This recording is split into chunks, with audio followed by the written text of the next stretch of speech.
before I go through a roundup of all the features and costs of the best budgeting apps out there and who they may be suitable for, it's just a reminder that at Money to the Masses, we created a budgeting spreadsheet which you can download for free.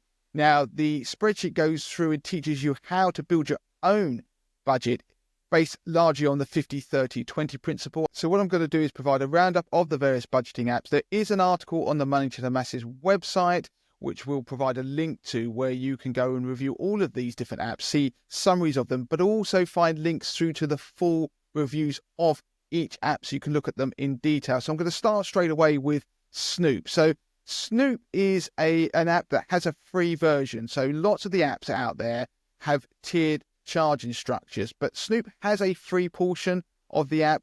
There is a paid for plan as well, which will cost you $4.99 a month or $39.99 a year. Now, the features of the Snoop app is it allows you to connect all your accounts, track bills, and notifies you of cheaper alternatives to those bills. And it also provides spending summaries and categorizations. It also allows you to set monthly budgets as well. It is important that you note that the free version does have some restrictions. It doesn't allow you to track payday to payday spending, track bills by pay cycles, or create unlimited spending alerts or spending categories. Now, those features are available on the Snoop Plus plan. So that's the one where you have to pay for. That's $4.99 a month that I've already mentioned. So it does have its limitations. I have used the free version of the plan, but it was slightly limited for my own needs, where I had various different accounts I wanted to hook up, but also I wanted to create those bespoke categories for spending and also monitor it for my own payday. So if you have a payday that doesn't base around a calendar, so the first of the month to the end of the month, then the free version of Snoop is fairly limited. Now, it's good for those who just want an easy to use app and want to track their bills to see if they are rising. So we're talking about those direct debits. Now, moving on to MoneyHub. MoneyHub is a personal favorite of mine. It does have a cost associated with it. It's £1.49 a month or $14.99 a year. But I have to say, it does give you 6 months free to try out before it does then charge you. And it does warn you that it is going to charge you. So 6 months is a generous period in which you can try the app for free and decide if you like it. Now, the MoneyHub app does allow you to connect all your accounts. That includes things like credit cards, savings accounts, even investments accounts. And it can give you the in-depth spending analysis, allows you to budget. It can even give you bill reminders, offer access to other services, including financial advice. And it does have a desktop version, which is something that a lot of the other apps don't offer at present. And I have to say, it's best for people who are quite advanced in terms of their budgeting, because there's lots you can do with MoneyHub to make it very bespoke. And now I'm talking about creating lots of different categories. You can add manual accounts, so accounts that you update that don't link through via open banking. And I have to say, having used it, the ability to manipulate it to work with your finances, because all of us have different finances and it can be very complex the way we all each do it slightly differently. MoneyHub is the one app that I think you can change to actually work with pretty much any scenario. Cost-wise, it is pretty cost-effective at £1.49 a month. Moving on to Emma. Now, Emma is a good-looking app. It's one that's pretty much gamified the whole budgeting process. Now, it has a series of plans. It does have a free plan, but it is very limited when it comes to being able to use it as a full budgeting tool and be able to budget from payday to payday. In reality, if you use Emma, you are going to be probably using one of its paid for plans, which start at $4.99 a month. Now, if you use its full features on the paid for plans, you get advanced budgeting tools. It also provides savings pots with competitive interest rates. It also includes investment options, something that the other budgeting apps I've already mentioned don't. It facilitates rent reporting to credit agencies, so that's something that might be attractive to people who are renting in order to try and boost their credit scores. MoneyHub offers a similar facility, but the app also offers cashback options on the paid for plan. So if I'm picking this for who's it best for, it's probably for people who are quite serious budgeters who want some comprehensive financial management, and they are probably looking at those extra tools, but they like something that is very easy to use. It does a lot of the heavy lifting itself without you having to do too much stuff in terms of making it bespoke or doing too much tweaking. And before I move on, I've got to say that if you're watching this on screen, then you will see interest rates shown. They are correct at the time that this video is published. So you can find the latest rate by going through to our review, where you can find a link in the notes of this show. Moving on to some of the banks that offer budgeting tools. So Monzo is one of the app-only banks. It does have obviously a free plan. You can have paid plans with Monzo, and it does offer some budgeting features. So it has tools, including custom categories, advanced roundup. So when you spend money in the shops, it will round up the pence to put them into a savings pot. There's advanced versions of that where it can actually do that using multiples of the roundups to save that. Now, there are other things you can do with interest on those savings pots, cashback, insurances as well. But they are if you use the paid for plan. So with a free plan, you are limited to the number of spending categories and custom categories you can create, and you can't link accounts from other banks. So this is where you get the difference between the bespoke main budgeting apps that I've described already, which are designed to do budgeting across a range of different services. When you're using a particular bank to do it, then some of them are very limited in the ability to link other banks to them. Monzo, you can do it if you use the paid for plan. So if you are wanting to use a banking app that has a lot of this stuff built in, then Monzo is a pretty good choice. But of course, there are people out there who won't be comfortable with linking all their various banks and services to one bank. Even though it's read only, they might not be comfortable with that. Now, moving on to Starling Bank, obviously that's a competitor to Monzo. Its budgeting features are pretty limited. It does have some tracking in there so you can see where your money's going, but it doesn't have the same features as any of the budgeting apps that I've mentioned, or indeed Monzo.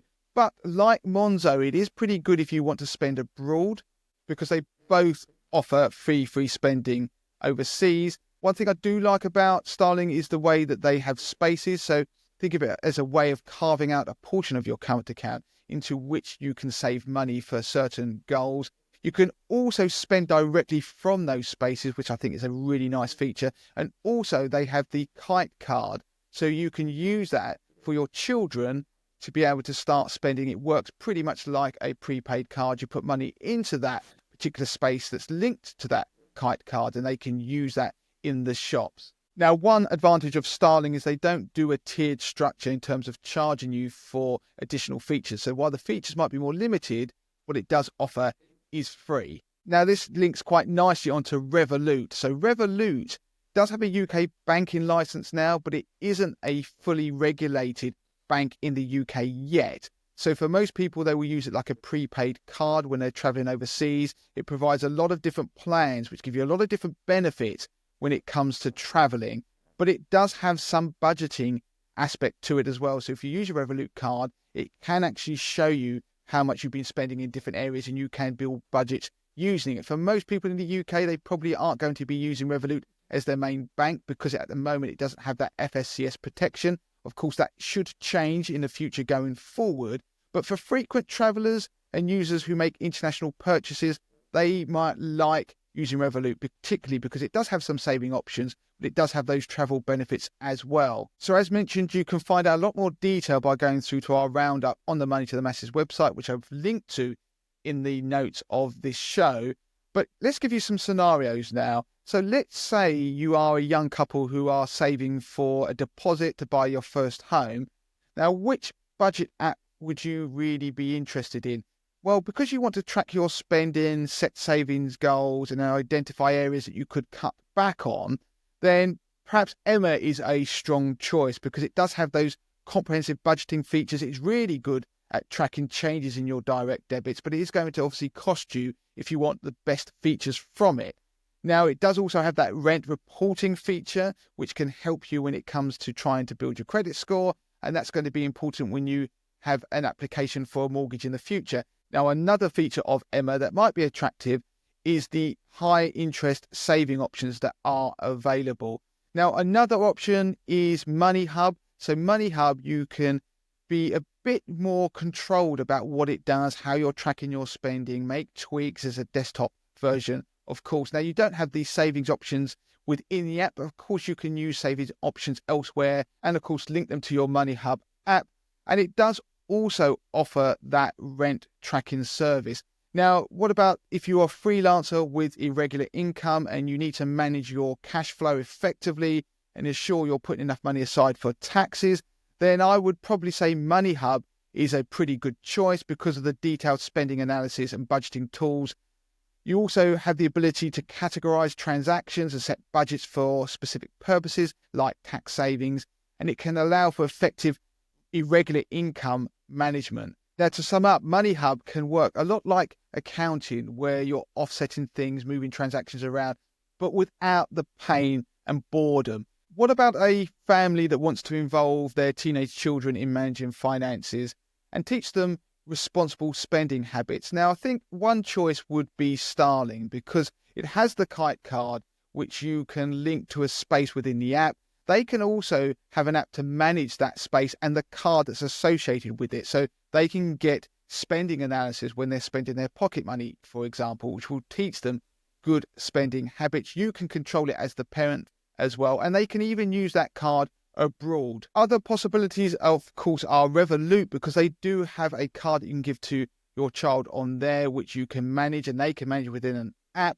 And I have to mention Hyperjar as well, because that works by using a dedicated jar system, which is probably more visually engaging and specifically designed for teaching financial responsibility among children. Now, I'm going to link through to an article on the Money to the Masses website, which covers pocket money apps for children. And within that, it does include the popular GoHenry app. But the reason I've not mentioned it here is because there are charges associated with it. Starling, for example, you can use that for free for your children. And the final scenario I'm going to do is an individual trying to reduce unnecessary spending and identifying recurring subscriptions they may have forgotten about. Now, Snoop does well at this actually, and its free plan offers sufficient functionality for this purpose, including some spending analysis and personalized saving suggestions. So Emma is another alternative, but you will need to use the paid for subscriptions to get the most out of it. All of these apps do, of course, offer free trials, so